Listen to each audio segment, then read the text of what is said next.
Greetings from Southern Yankee Homestead. I'm Paul, and this is our homestead. I'm doing something a little different today.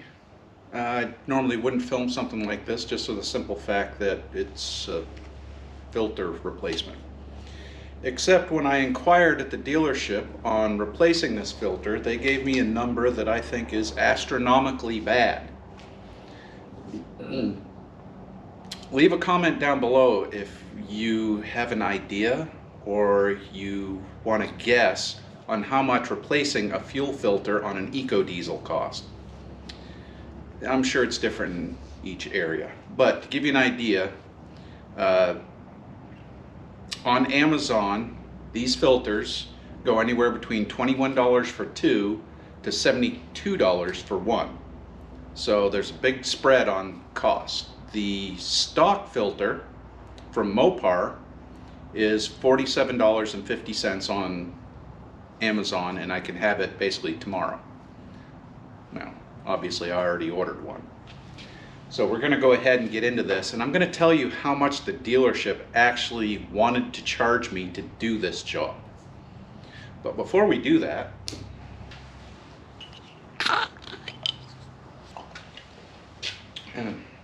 we got to properly lubricate the mechanic.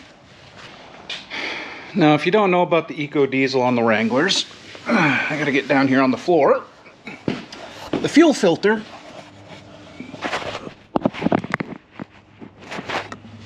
is underneath the driver's seat, behind this.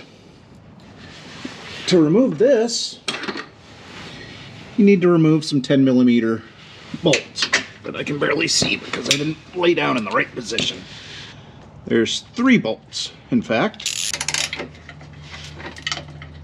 Yay, 1.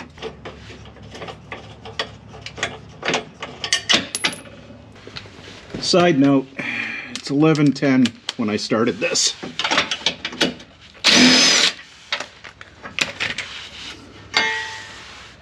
And there is our fuel filter. Right there. First thing we got to do is drain it.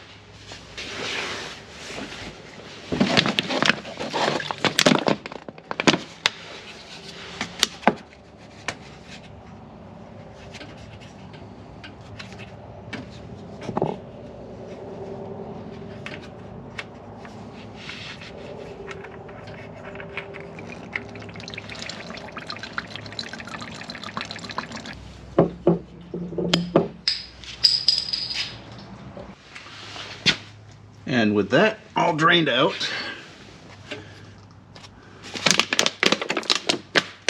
yeah, you probably should use a approved container, but by using a water bottle I can see there is no water in the bottom of that. And since I have the tractor in the shop, waste not, want not. It's got to go through a filter anyways. At this point, we've got gloves out because it's going to get messy no matter how you look at it. And we got the drip pan as well. Now you're going to want a 1 1/8 6-point socket, or a 28mm, which this is not, 6-point socket. This is a 12-point. Don't use this. Use a 6-point, because this is going on this little plastic piece here. And if you use a 12-point socket, there's a very good possibility you're going to mess up this plastic cap, in which case you're going to be paying for it.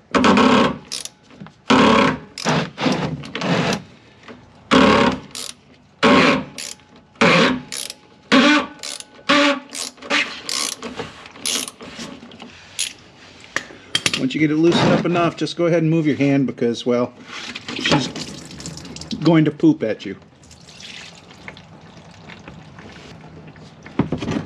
We're going to go ahead and, in theory, this should just pull right out. In theory.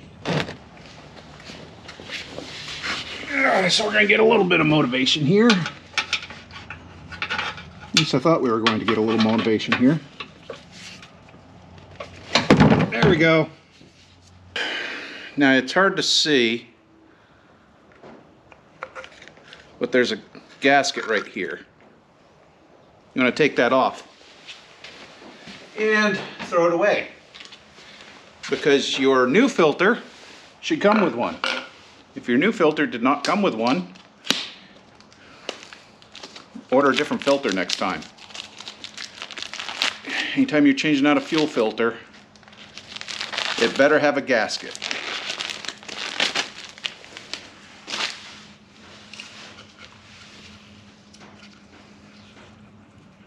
And for Pete's sake, make sure the gasket fits before you throw it away.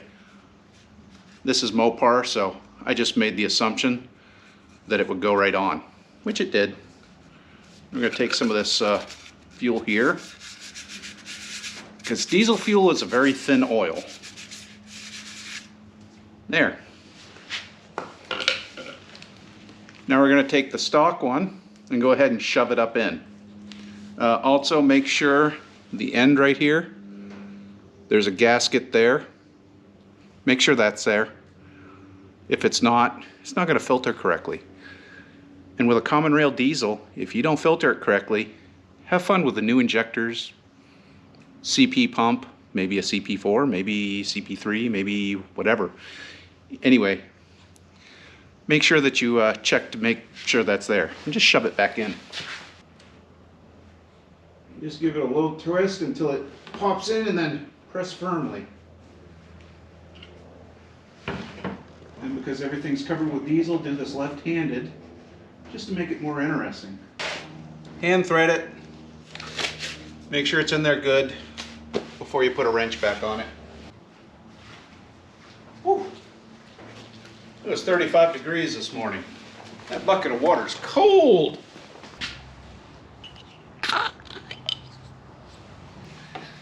Now that the filter has been replaced, we need to reprime the system. This is going to come off very difficult.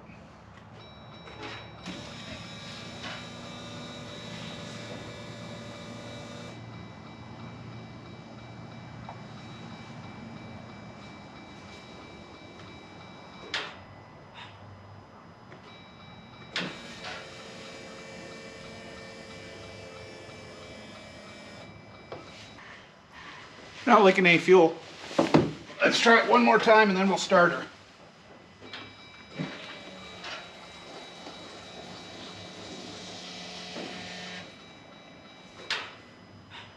All right, let's see what happens. A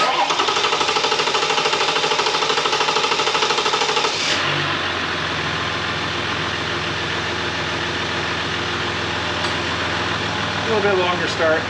She's got to purge the air out. There's still air in there, I guarantee it. Ideally, you go for a drive, make sure all the air is out of the line. But since I've had beer, we're going to let it idle for a minute, and then we're going to put the cover back on.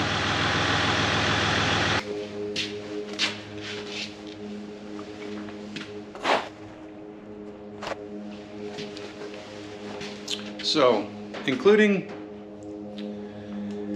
the beer and finding the right tools, draining, replacing the filter, everything, it is 11:48. It literally took me 30 minutes to change out that filter.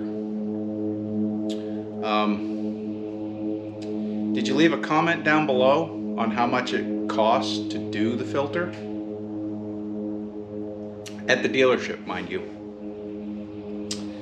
They quoted me when I went in for an oil change, and side note, I don't pay for oil change. It was part of the dealership thing when I bought the Jeep. They cover all the oil changes for as long as I own the vehicle.